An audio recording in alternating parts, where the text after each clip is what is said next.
नमस्कार दोस्तों, मेरा नाम है राज के वर्मा और आप देख रहे हैं रिपोर्टर जी। अगर आपने रिपोर्टर जी चैनल को अभी तक सब्सक्राइब नहीं किया तो सबसे पहले चैनल को सब्सक्राइब जरूर करें, लाइक और कमेंट्स करना बिल्कुल ना भूलें। चलिए एक बार फिर इस वीडियो में बात करेंगे दिल्ली के 2025 के विधानसभा चुनाव को लेकर। दिल्ली की 70 विधानसभा सीटों के लिए बस कुछ ही दिनों बाद यानी 5 फरवरी को मतदान होना है और 8 फरवरी को वोटों की गिनती की जानी है। इसके साथ ही चुनाव के नतीजे सबके सामने आ जाएंगे। आम आदमी पार्टी दिल्ली में लगातार तीसरी बार अपनी सरकार बनाने की कोशिश में लगी हुई है। वहीं कांग्रेस और भाजपा भी दिल्ली की सत्ता में लौटने के लिए लगातार कोशिश कर रही है। दिल्ली विधानसभा चुनाव 2025 में कांग्रेस, आम आदमी पार्टी और बीजेपी के बीच त्रिकोणीय मुकाबला देखने को मिल रहा है। इस बीच दिल्ली में विधानसभा चुनाव जीतने के लिए सभी पार्टियां दिल्ली वालों के लिए लोक लुभावन वादे कर रही है। लोगों में इस बात की होड़ है कि इस बार दिल्ली में किसकी सरकार बनेगी, इसे लेकर सट्टा बाजार की भविष्यवाणी सामने आने लगी है। फलोदी सट्टा बाजार ने पहले ही दिल्ली चुनाव को लेकर भविष्यवाणी की थी, जिसमें आम आदमी पार्टी के सीटों में कमी आने का दावा किया गया था, पर आपको बहुमत के आंकड़े के करीब भी बताया गया था। फलोदी सट्टा बाजार के बाद अब महादेव सट्टा बाजार ने भी दिल्ली चुनाव को लेकर भविष्यवाणी कर दी है। इस बार के दिल्ली विधानसभा चुनाव को लेकर महादेव सट्टा बाजार ने भविष्यवाणी की है। महादेव सट्टा बाजार के अनुसार इस बार के दिल्ली विधानसभा चुनाव में आम आदमी पार्टी की सरकार बनती दिख रही है। इसमें आपकी सीटें कम होने का भी दावा किया गया है।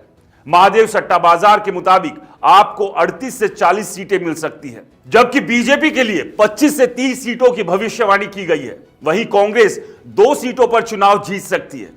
हालांकि अगर आपकी सीटें घटकर भी 38 से 40 के बीच रही तब भी दिल्ली में आम आदमी पार्टी की सरकार बनना तय है। फलोदी सट्टा बाजार ने भी आम आदमी पार्टी बनने की भविष्यवाणी की, पर सीटें बेहद कम होती दिखाई दे रही है। फलोदी सट्टा बाजार ने आपको 37 से 39 सीटें दी थी, वहीं भाजपा को 25 सीटें मिलने का अनुमान लगाया था।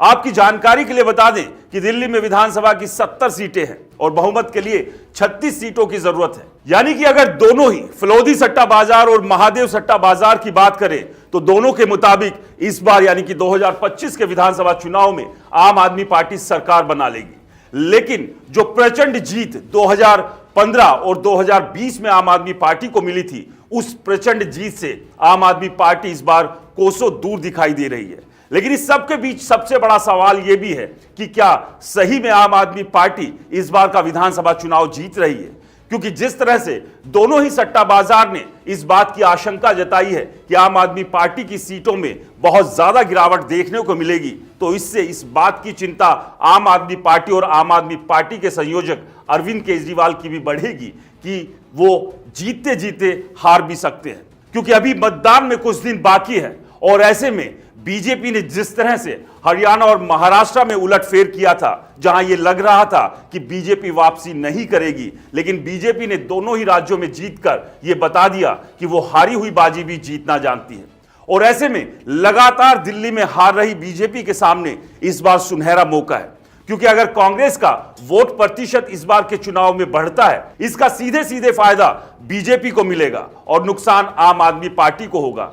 तो वहीं बात करें, बीजेपी ने एक एक सीट पर चुन चुन कर उम्मीदवार उतारे हैं और ये उम्मीदवार न केवल बाकी बल्कि आम आदमी पार्टी के दिग्गज नेताओं को भी टक्कर दे सकते हैं, जिसमें अरविंद केजरीवाल से लेकर आतिशी और मनीष सिसोदिया की सीट भी फंसती हुई नजर आ रही है। इन सीटों पर भी केजरीवाल हो, आतिशी हो या मनीष सिसोदिया, उन्हें काफी मशक्कत करनी पड़ रही है। और यही वजह है कि लगातार केजरीवाल एक के बाद एक अलग अलग दावे कर रहे हैं, ऐसे दावे कर रहे हैं जिन्हें कांग्रेस और बीजेपी झूठा करार दे रही है। बीजेपी का कहना है कि आम आदमी पार्टी के संयोजक और आम आदमी पार्टी के बाकी नेता लगातार दिल्ली के लोगों के बीच जाकर झूठ बोल रहे हैं।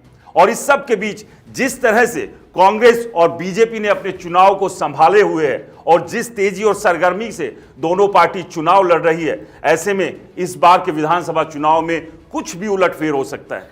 इस सब के बीच आपको क्या लगता है, आम आदमी पार्टी, बीजेपी या कांग्रेस, कौन दिल्ली की सत्ता में वापसी करेगी? हमें कमेंट्स कर जरूर बताएं। रिपोर्टर जी चैनल को सब्सक्राइब नहीं किया तो दोस्तों चैनल को सब्सक्राइब करना ना भूलें। नमस्कार।